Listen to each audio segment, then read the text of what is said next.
მოგესალმებით მეგობრებო, დაგიბრუნდით კიდევ ერთი ახალი საინტერესო ვიდეოთი, დიდი იმედი მაქვს რომ საინტერესოთი.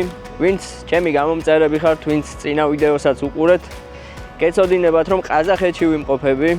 ამ წუთას ვარ ქალაქ სემიპალატინსკში, რომელიც არის ატომურ პოლიგონთან ძალიან ახლოს და დღევანდელი ჩემი გეგმა იქნება ჩავიდე ქალაქ ალმა-ატამდე, საიდანაც უკვე გავაგზავნებ მოგზაურობას და მოდით გაგიმხელთ ბარემ სად. ჩვენი შემდეგი ქვეყანა იქნება მონღოლეთი მეგობრებო. ასე რომ წინ გველოდება წარმოუდგენლად საინტერესო ვიდეოები. რა თქმა უნდა არხის გამოწერა არ უნდა დაგავიწყდეთ. რა თქმა უნდა ჩემს სპონსორებს ძალიან დიდი მადლობა უნდა გადაუხადოთ და ძალიან ბევრი გულები უნდა დაუწეროთ კომენტარებში, იმიტომ რომ გვაძლევენ საშუალებას ასეთ საოცარ ადგილებში ვიმოგზაუროთ. ხოლო რაც შეეხება დღევანდელ დღეს, დღევანდელი დღე დაიწყება ლენინის პარკიდან, რომელიც არის პირდაპირ ჩემს სასტუმროსთან ახლოს.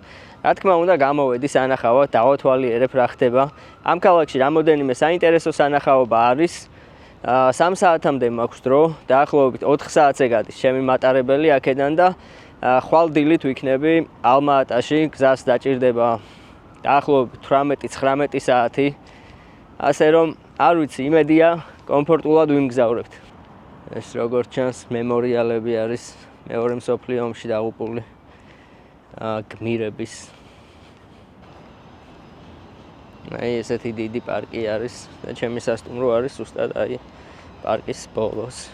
ჩანს კიდეც თუ ჩანს კამერაში.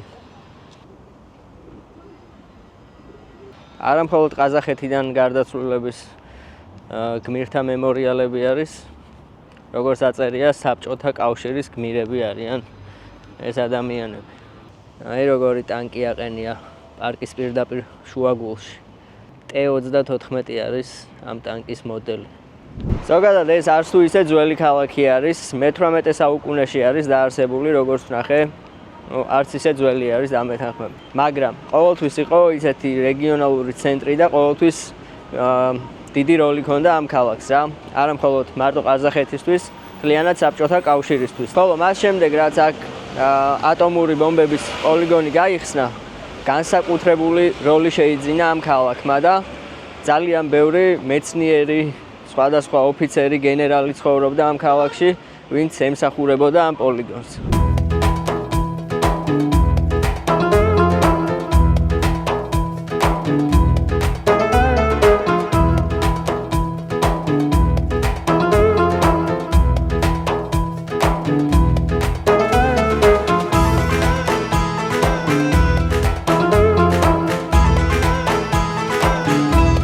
განსაკუთრებით სემიპალატინსკში შეხვდებით თითქმის ყველა ნაბიჯზე სახელს აბაი ყუნამბაევი და ვინც არ იცით ეს ადამიანი იყო მე-19 საუკუნის გამოჩენილი ყაზახი პოეტი, კომპოზიტორი და ფილოსოფოსი და მოკლედ ძალიან უყვართ აქ ძალიან დიდ პატივს სცემენ, ერთ-ერთი ყველაზე გამოჩენილი ადამიანი არის ყაზახეთში. ზუსტად ამიტომ ყველა ფეხის ნაბიჯზე არის მისი სახელი, აბაის მოედანი, აბაის მუზეუმი, აბაის ქუჩა.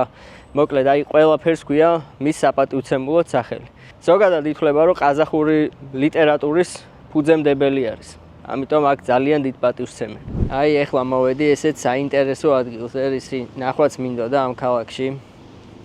ეს არის ძველი საბჭოთა ტექნიკის გამოფენა, რომელიც აქ დარჩა საბჭოთა დროიდან და სამწუხაროდ დაკეტილი არის. იმედია საიდანმე შევიპარები და ამის გამო არავინ დამიჭერს. შემოვიპარე მეგობრებო, აი აქ არის ოდნავ რკინები გაწეული და აქედან შემოუწვერი. აი ესე გამოიყურება აქაურობა. ეს რაღაც მაკეტები არ გეგონოთ, ნამდვილი ტექნიკა არის, რომელიც მეორე მსოფლიო ომში გამოიყენებოდა. ნახეთ რა მანქანა არის. ესენი ხისა აქ. ხის კარებები აქ წარმოიდგინეთ, როდინდელი.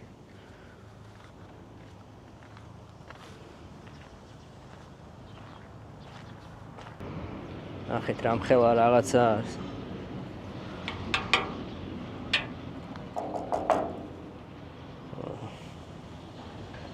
თითქმის ყველა ტექნიკა არის აქ გამოფენილი, რაც მეორე მსოფლიო ომში გამოიყენებოდა. ვინც ამ ყველაფერში ჩემზე უკეთესად ერკვევით, ალბათ გეცოდინებათ რა მოდელებია, აი ესაა T62. 37 ტონა არის, წარმოიდგინეთ, ამისი წონა. აი ამ ტანკის წონა არის 37 ტონა. აი ეს მე მგონი შედარებით უფრო თანამედროვეა რაღაც. ისეთი შეხედულება აქვს.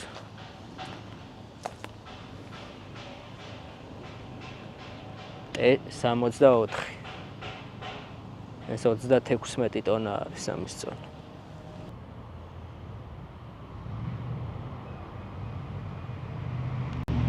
ეს რამხელა რაღაცა არის, ნახეთ. T20 რაღაც, არ ვიცი, მე ვერ ვერკვევი ამ ტექნიკებში. ნახეთ რამხელა რაღაც ჯართი არის. მოკლედ აი ყველგან რაღაც აყენია, ნახეთ რამდენი რაღაც არის. პოლიციამ ჩაიარა ეხლა და მოვეფარე ტანკებს, იმედია არ დამინახეს. იმედია, რავი, პრობლემა არ იქნება, წესით რა პრობლემა უნდა იყოს, მაგრამ რავი, რადგან დაკეტილია მაინც, ამიტომ შეიძლება არ შეიძლება შემოსვლა.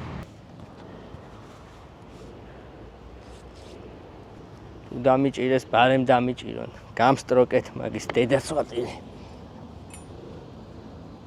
დაკეტილია სამწუხაროდ. ჩასვლა მინდოდა შიგნით, მაგრამ დაკეტილია. არა და მაინტერესებდა როგორი იყო შიგნით, მაგრამ სამწუხაროდ დაკეტილი დამხვდა. აი აქედან შემოუწვერი და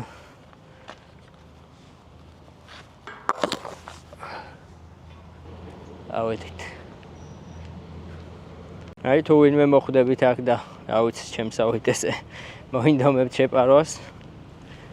აი აქ მარჯვენა მხრიდან შემოდის ესე პატარა გზა და აქედან არის ეს რაღაც მეორე კარები, სადაც ესე ოდნავ გაწეული იყო ეს კინები და იქიდან შეუძვერე.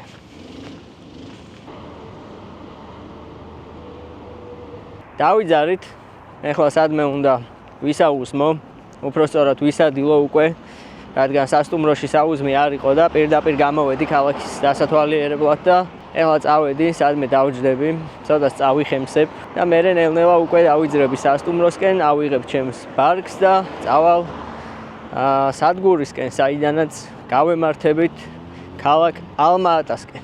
ქალაქი სემიპალატინსკიც ორ ნაწილად იყოფა, ისევე როგორც ასტანაში, მდინარე ყოფს ამ ქალაქსაც და ზუსტად ისევე როგორც ასტანაში, აქაც არის ძველი ქალაქი და ახალი ქალაქი.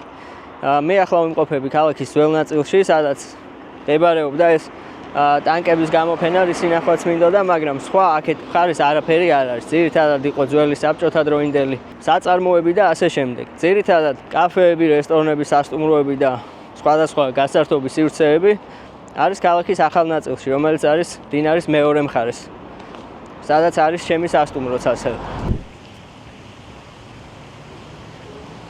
დავბრუნდი სასტუმროში და ეხლა მთავარია ყველაფერი კარგად ჩავალაგოთ, რამე რო არ დაგვრჩეს, რაც მთავარია და მინდა გითხრათ, რომ ერთი ზურგჩანთით მოგზაურობა ისეთი მარტივია, დავისვენე რა, მოკლედ. ყველაფერი ეტევათ ამ ჩანთაში და რაღაცა უნდა ვიარო დიდი ჩანთებით, არ ვიცი. თუ რა თქმა უნდა, კარავი და სხვა რაღაც აღჭურვილობებიც არ დამჭირდება.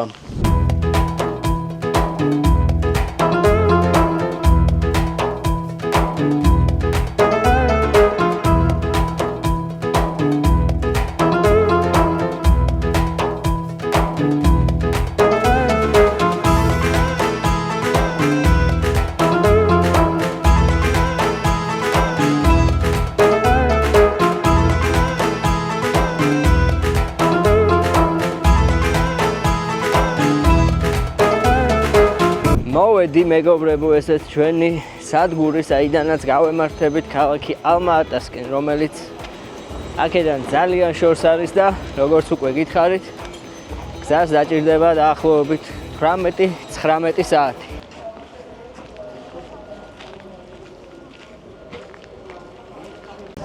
მოვიდა ჩემი მატარებელი და პირველივე ვაგონში ვარ მეგობრებო, აი ესე გამიმართლა. ყველაზე მალე ჩავალთ.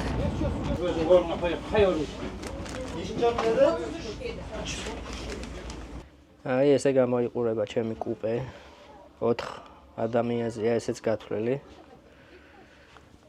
აი ეს არის ჩემი ადგილი ზემოთ მეორე. სამწუხაროდ ქვედა ადგილები დაკავებული იყო, ასე რომ მომიწევს ისე აქ შემოჯდომა. მაგრამ როგორც ხედავთ, იმ მატარებელს ბევრად ჯობია, სადაც ვიჯექი, უпростоრად ეს ადგილები ბევრად ჯობია რა. იქაც კუპე უნდა მეყიდა თურმე და არ ვიცოდი.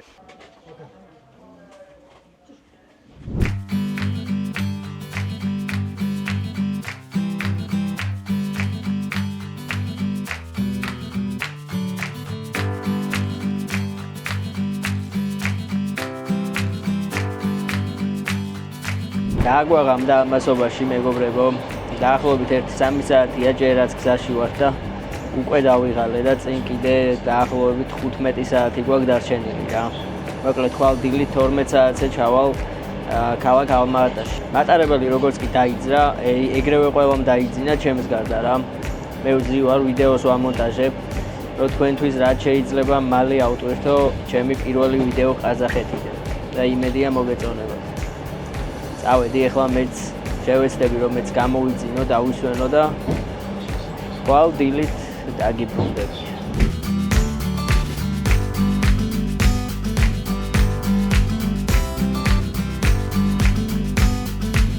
ჩამოვაღწიე როგორც იქნა მეგობრებო და თქვენთვის რა უცებ გაიარა 18 საათმა და რა მარტივად. ჩემთვის კიდე არ სიარული თავიდან ვისწავლე დღეს დილით რო ჩამოვედი.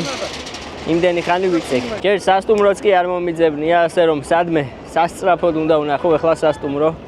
ავიდე დავისვენო, სხვათა შორის აქ ბევრად უფრო სიცხე არის. გარეთ არის დაახლოებით 40 გრადუსი სიცხე. ესეთი სიცხე არც ერთ ქალაქში არ ყოფილა ჯერ სადაც ვიყავ.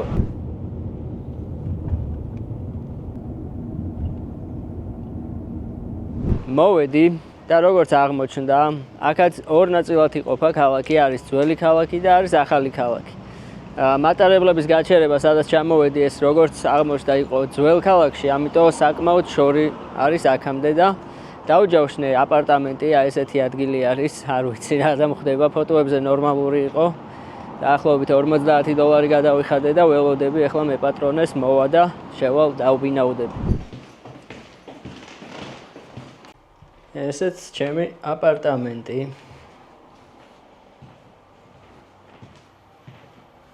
ძალიან ცუდათაც არ გამოიყურება რა.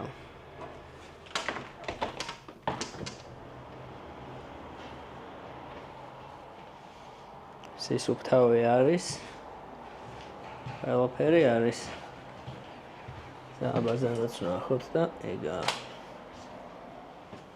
აქაც საკმაოდ სისუფთავეა. ესეც ჩვენი პირველი გამოსვლა ალმა-ატას ქუჩებში.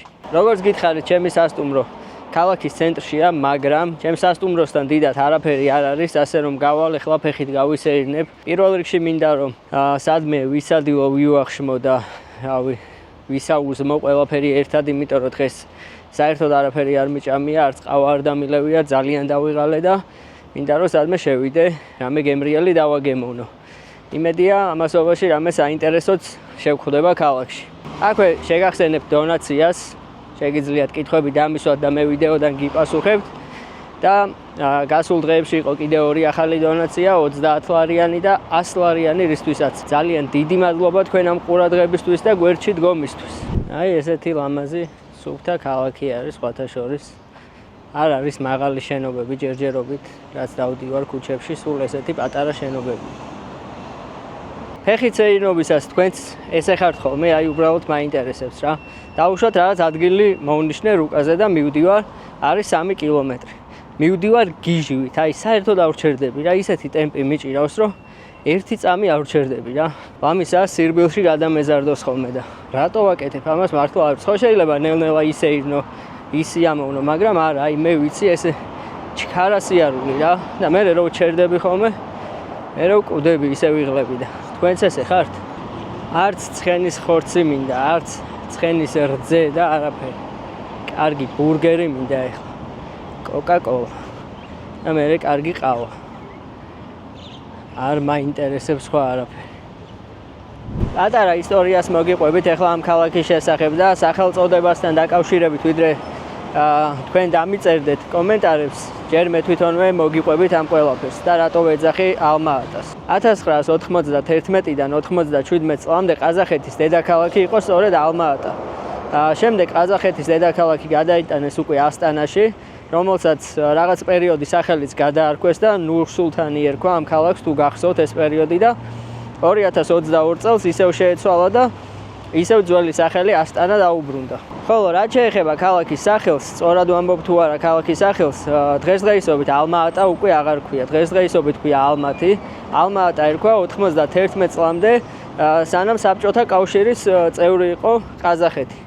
როდესაც საბჭოთა კავშირი დაიშალა, ქალაქს სახელიც შეეცვალა და ეხლა უკვე ალმათი ქვია, მაგრამ მეც და ძალიან ბევრი მიჩვეულია, ალბათ თქვენც ასე იცოდით, რომ ალმა-ატა ერქვა და ამიტომაც ვეძახი ალმა-ატას. საკმაოდ დიდი ქალაქია სხვათა შორის ტერიტორიულად და მოსახლეობა არის 2 მილიონი ადამიანი დღესდღეობით, რაც არც ისე ცოტა. აი ეს შენობა რაღაც პარლამენტი მეგონა, ან რაღაც ეგეთი და როგორც აღმოჩნდა, ყაზახეთის მეცნიერებათა ეროვნული აკადემიის მთავარი შენობა ყოფილა. აი ესეთი ლამაზი შენობა არის.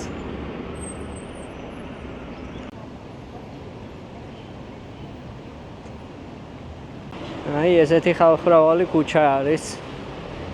ცენტრალურ ქუჩაზე გამოვედი, ახლა მივდივარ კიდევ ერთი მთავარი სანახაობა, რაც არის ამ ქალაქში.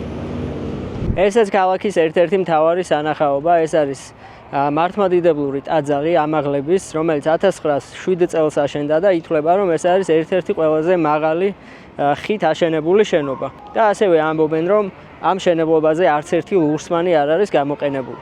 დღესდღეობით რუსული მართლმადიდებლური ეკლესიის დაქვემდებარებაშია ეს ტაძარი. აი რამდენი ხალხი ერთობა.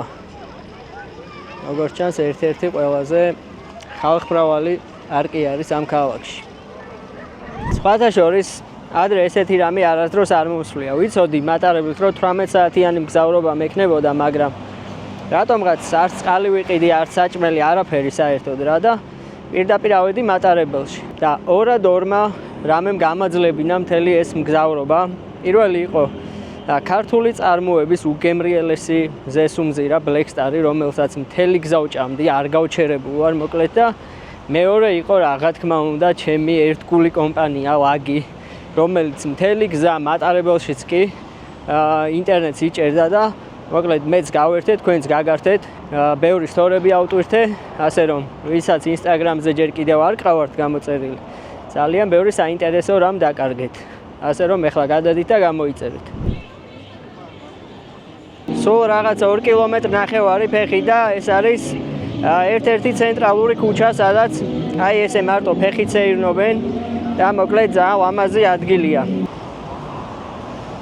ეს არის კიდევ ერთი ესეთი მთავარი სანახაობა ამ ქალაქში. ძირითადად ადგილობრივები სეირნობენ, ერთობიან, ძალიან ბევრი რაღაც სხვადასხვა საკვები ობიექტებია, გასართობი აქტივობები და მოკლედ თუ აქ ჩამოხვალთ, ეს ერთ-ერთი ის ქუჩაა, სადაც აუცილებლად უნდა მოხვიდეთ და მოინახულოთ. ამ ადგილის სახელია ალმა-ატას არბატი, აი ესე ქვია, რუკაზე ესე წერია და შეგიძლიათ მოხვიდეთ თუ აქ ჩამოხვალთ.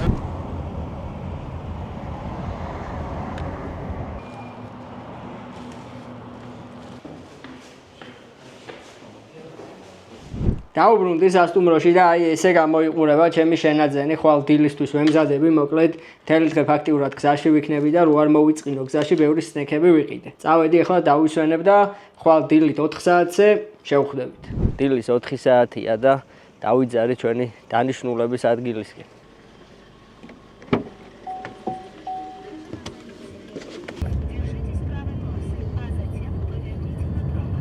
ველოდები ჩემს მანქანას იმედი არ გადაგვაგდებენ, იმიტომ რომ რამოდენიმე ტურისტი არის აქ, ისინი ელოდებიან და ჯერჯერობით არავინ არ ჩანს. დავიძარით მოკლედ აი ესეთი მიკროავტობუსით უნდა ვიმგზავროთ დღეს 17 საათი. ვარ გადავიფიქრო და დავრჩე მეთქი, მაგრამ ისეთი ლამაზი ადგილები არის, რომ მე მგონი ღირს რა. როგორც გადავთვალე დაახლოებით ღამის 11 საათზე დავბრუნდები ქალაქში.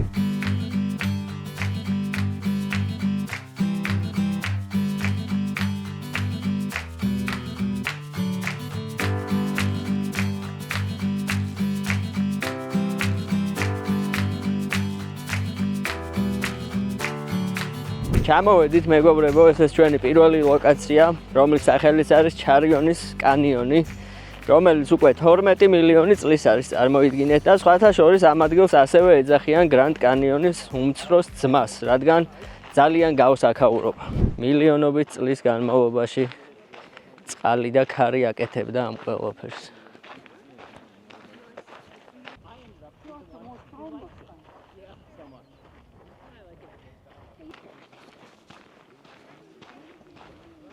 ესეთ ადგილებს რო უყურებ, მაშინ გრძნობ ყველაზე კარგად რამხელა ძალა აქვს ბუნებას. გრანდ კანიონი ჯერ არ მინახავს, ასე რომ მე არ ვიცი გავს თუ არა, მაგრამ ვინც ხართ ნამყოფები გრანდ კანიონზე დამიწერეთ, აბა გავს თუ არა.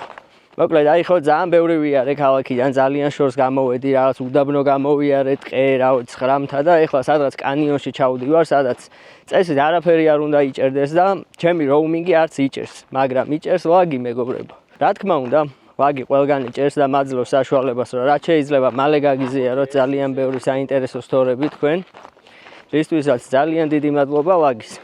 ასევე ლაგის ერთ ძალიან საინტერესო შეთავაზებას შეგახსენებთ კიდე, რადგან საზღვარგარეთ მცხოვრებ ქართველებს ძალიან ბევრს ჭირდება ეს ყველაფერი.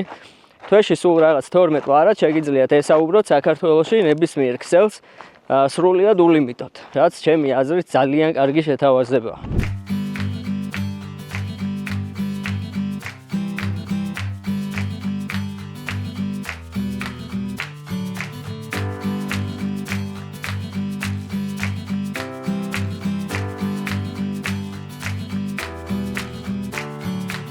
აი ზუსტად რასაც გუშინ გეუბნებოდით, იგივეს ვაკეთებ. ყველა ნელა მისეირნობს, ფოტოებს იღებენ, შეირნობენ და მე გიჟივით მივდივარ.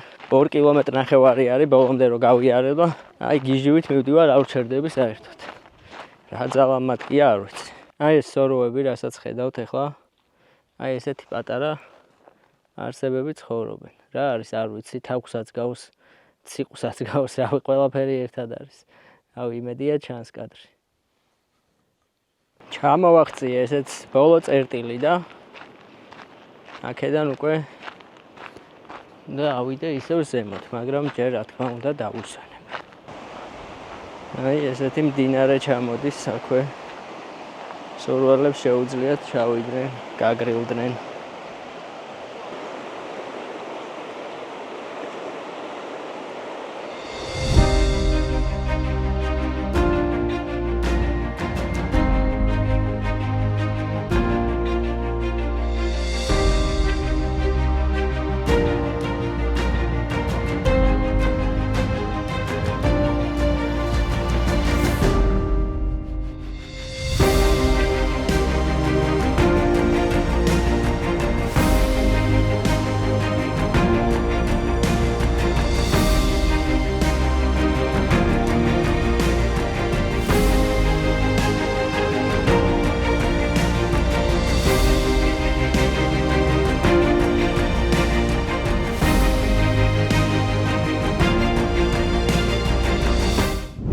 აქედანაც ფეხით რო არ ვიაროთ, აი ესეთი უაზით დავბრუნდებით უკან.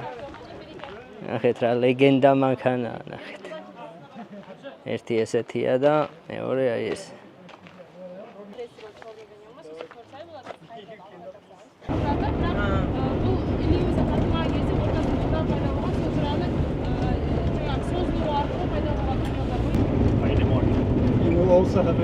ამოვედი ზემოთ დავბრუნდი და აი ესე არის მოწყობილი ზედა მხარეს, აიდანაც იწყება ჩასასვლელი. ესეთი ტრადიციული იურტები არის, რისთვის არის არ ვიცი, მივიდეთ ახლა და ერთად ვნახოთ. აი იქითაც სასტუმროები არის, რაღაც პატარა კოტეჯებივით არის. აქაც ხამე შეგიძლიათ დარჩენა. თავისი რესტორანიც აქვს, ყველაფერი აქვს. ესეთი ლამაზი ადგილია.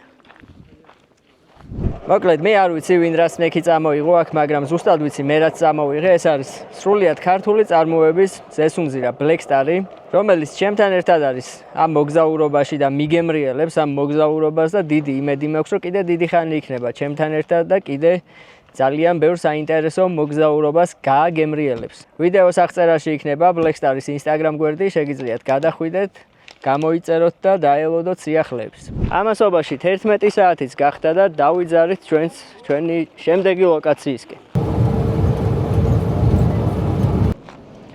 კიდევ ერთ გადმოსახეთთან მოვედით. იგივე კანიონი არის უბრალოდ სხვა მხარეს.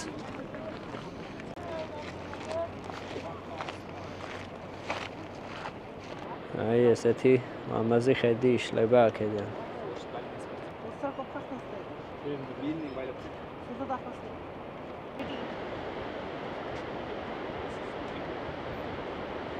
ჩემი აზრით მინდა გითხრათ, რომ ვინც ნამყოფები ხართ ოკაცეს და მარტვილის კანიონზე, ჩემი აზრით პირადად ბევრად უფრო ლამაზია და უფრო სანახაობრივია რა. ვინც ყოფილხართ, არ ვიცი, ალბათ დამეთანხმებით.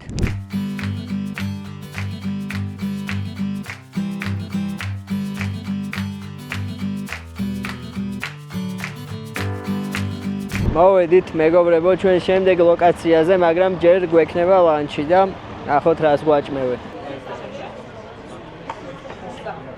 აი ესე გამოიყურება. ქათამი არის ტერიაკის სოუსით და ბრინჯი.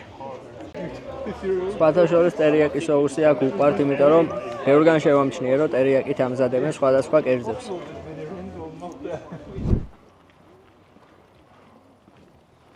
დავიძარი ნელ-ნელა თავარი სანახაობისკენ.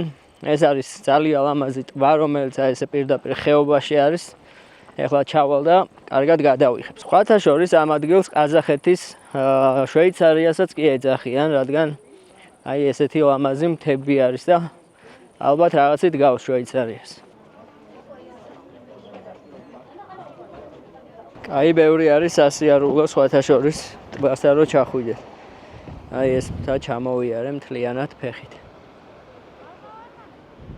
და ჯერ კიდე აი იქით უნდა გადავიდე, ესე გზა მიყვება და მაინტერესებს სად მიდის. აი ესეთი საოცარი ხედები იშლება მეგობრებო აქედან.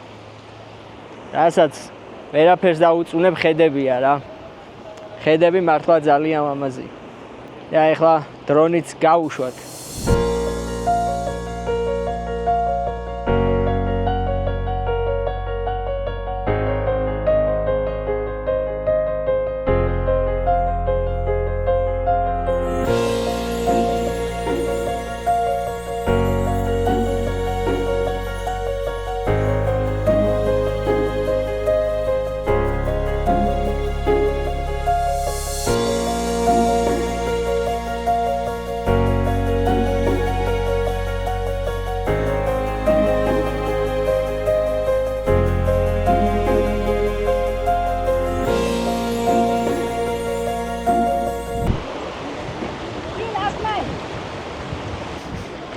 ნახეთ რა სუფთა წყალია. სხვათა შორის ამ ტბის სიგრძე არის 3 კილომეტრი და ყველაზე ღრმა წერტილი არის 100 მეტრი. აი ესეთი საფეხმავლო ბილიკია გაკეთებული. სასეირნოდ. ძალიან ლამაზი ადგილია სხვათა შორის. ეს არის მაგალითი, როგორ შეიძლება უბრალოდ ლამაზი ბუნებრივი ადგილი აქციო რაც ტურისტულ სანახაობად, სადაც ტურისტები მოვლენ, ფულს გადაიხდიან. რავი, ამდენი სასტუმრო არის აქვე, რესტორნები, სხვადასხვა რაღაცების გაქირავება და რავი, ძალიან კარგი, რატომაც არა. ჩვენთან ესეთი ადგილები ძალიან ბევრი არის. მე ვყოფილ ვარ პირადად ძალიან ბევრ ადგილზე, მაგრამ ესე ფეხით მისვლა ცოტა ძნელია და აი როგორც აქ არის მოწესრიგებული ეს ყველაფერი, ესე რომ იყოს, დარწმუნებული ვარ, ძალიან ბევრი ადამიანი ივლიდა.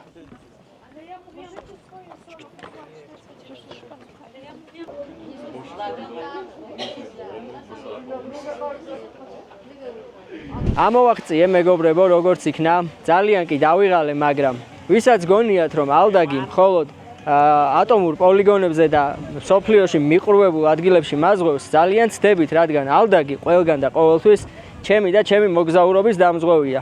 აი ასეთ ლამაზ და უსაფრთხო ადგილებშიც კი კიდევ უფრო უსაფრთხოდ გრძნობ თავს, როდესაც ალდაგის სამოგზაურო დაზღვევა მაქვს შეძენილი. აქვე გეტყვით, რომ ალდაგის სამოგზაურო დაზღვევაში არა მხოლოდ თქვენი ჯანმრთელობა, ასევე თქვენი ბარგი და ასევე გადადებული ფრენებიც კი დაზღვეული არის, რაც ძალიან მაგარია, რადგან ძალიან ხშირად ხდება ხოლმე ასეთი გაუთვალისწინებელი რაღაცები და ვინც ბევრს მოგზაურობს, ძალიან კარგად ხდება, რამდენად მნიშვნელოვანია ეს ყველაფერი, ასე რომ ძალიან დიდი მადლობა ალდაგს. მე ვიდეოს აღწერაში დაგიტოვებთ სპეციალურ ლინკს, საიდანაც შეგიძლიათ გადახვიდეთ და პირდაპირ სამოგზაურო დაზღვევის გვერდზე მოხვდებით. მოკლედ წავედით ახლა და გავაგრძელოთ ჩვენი მოგზაურობა.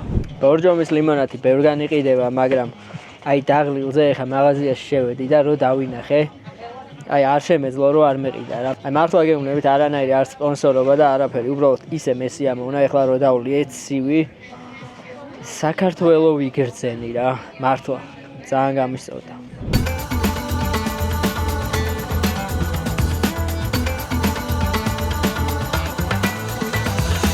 მოვედით ჩვენს შემდეგ ლოკაციასთან, უფრო სწორად აქ უნდა დავტოვოთ ახლა ეს მანქანა და გავაგრძელოთ გზა სხვა მანქანებით, სავარაუდოდ რაღაც უაზები იქნება, იმიტომ რომ რაღაც პატარა სოფელში უნდა ჩავიდეთ რა, რომელიც არის მთებში და ძალიან საინტერესოა რა. ასე რომ ნახოთ რა გველოდება წინ. აბა დავიძარით მეგობრებო. ნახევარი საათი უნდა ვიაროთ ამ ავტობუსზე. Like this. But the tone could be better, right? A little bit. ჩამოვედით და ეხლა უნდა გავაგრძელოთ გზა აი ესეთი პატარა უაზით. ამას რა მოწესრიგებული ყავს ნახეთ. ალბათ ამით წავალთ ჩვენც. იმ ტაქსში ადგილი აღარ იყო და აი ახალი მოვიდა.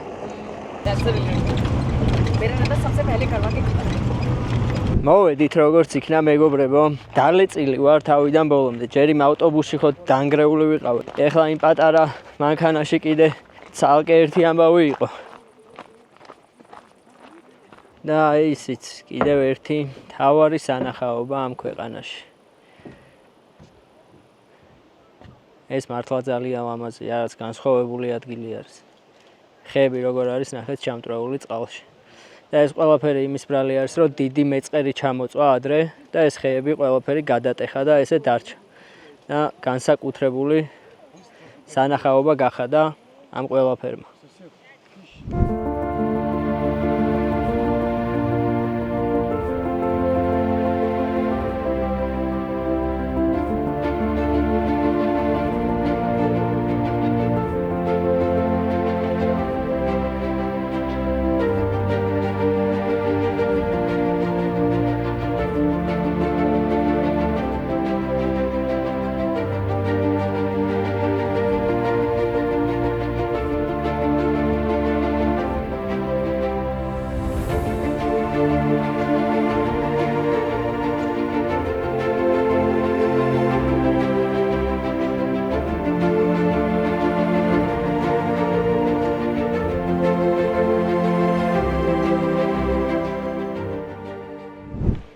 აქეთაც გავიაროთ, აბა ვნახოთ რა ხდება.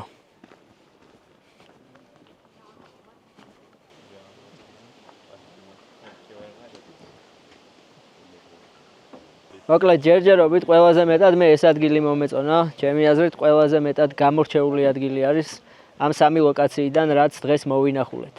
წყალიც რა სუფთა არის ნახეთ. აი ესეთი სამი ლამაზი ლოკაცია მოვინახულეთ დღეს მოკლედ.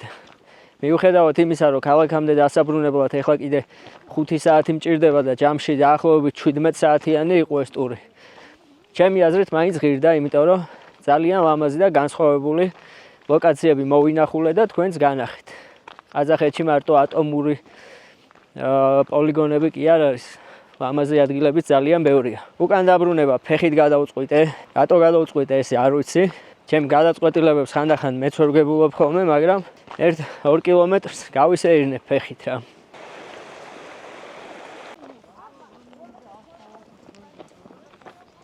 როგორც ჩანს, ხშირად არის აქ მეწყერი და ამიტომ არც თუ ისე უსაფრთხოა მგონი აქ სიარული.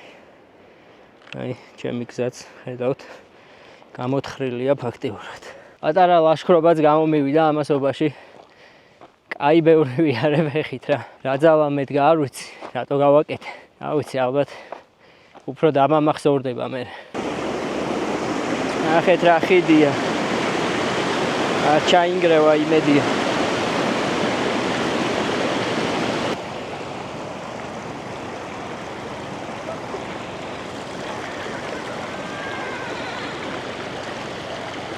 მოვედი როგორც იქნა, მაგრამ ეხლა კიდე ამითი სიარული, ნახევარი საათი. მოკლედ ძალიან დანგრეული ვარ უკვე.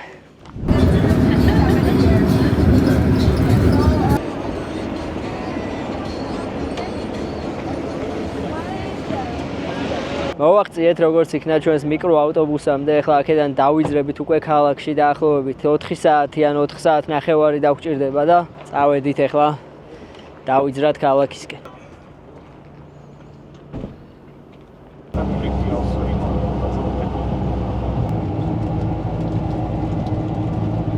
გამოვედი დავბრუნდი ისევ იქ, საიდანაც დავიწყე დღესდილით ეს მოგზაურობა და ასე მგონია რომ ერთი კვირა არის სადაც წასული ვარ რა. არადა დღესდილით წავედი. მოკლედ ძალიან დავიღალე, ახლა ტაქსი გამოვიძახე, წავალ სასტუმროსკენ და ეს ვიდეოც ნელ-ნელა დავასრულოთ. დავბრუნდი ჩემს აპარტამენტში და აი ისეთი შეგრძნება მაქვს, რომ სადღაც ჯეფრი დამერი ცხოვრობს აქ რა. მართლა ნახეთ რანაირი საშინელი სადარბაზოა თუ რაღაცა არის. მე პირადად ამ მოგზაურობით ძალიან კმაყოფილი ვარ. ყაზახეთი არის ძალიან ლამაზი ქვეყანა და ძალიან ბევრი სხვადასხვა რაღაცის ნახვა შეიძლება. გააჩნია თქვენს ბიუჯეტს და თქვენს სურვილებს, რისი მონახულება გინდათ. რაც შეეხება ამ ვიდეოს, ბევრი საინტერესო ადგილი მოვინახულეთ. მე პირადად კმაყოფილი ვარ და იმედია თქვენც მოგეწონათ ეს ყველაფერი და რა თქმა უნდა არხის გამოწერა, ამ ვიდეოს დალაიქება და თითო კომენტარის დაწერა მაინც არ დაიზაროთ, რადგან ზუსტად ეს არის რაც ვიდეოს ეხმარება იმაში, რომ უფრო და უფრო მეტმა ადამიანმა ნახოს. ასე რომ ეს იქნება თქვენი გვერდში დგომა, არ დაიზაროთ ეს ყველაფერი. რაც შეეხება ჩვენს ყაზახურ მოგზაურობას, აქ დავასრულოთ ამ ეტაპზე, რადგან აქ შეიძლება ისევ დავბრუნდე მომავალში, ბევრი საინტერესო ადგილი დარჩა სანახავი, მაგრამ ხვალდილით მაქვს ფრენა და მივდივარ ერთ-ერთ ყველაზე საინტერესო ქვეყანაში. როგორც უკვე გითხარით, ეს იქნება მონღოლეთი და მომდევნო 10 დღის განმავლობაში ვიმოგზაურებ მონღოლეთის გარშემო. და ზუსტად აი ეს საინტერესო ვიდეოები რომ არ გამოგვჩეთ, არხი უნდა გქონდეთ აუცილებლად გამოწერილი. წავედი, ახლა მე დავისვენებ, მოვწესრიგდები ყველაფერს, ჩავალაგებ და დაგიბრუნდებით შემდეგი საინტერესო ვიდეოთი უკვე მონღოლეთიდან. ხოლო მანამდე შეგიძლიათ თვალი ადევნოთ ჩემს მოგზაურობას Instagram-ზე და Facebook-ზე.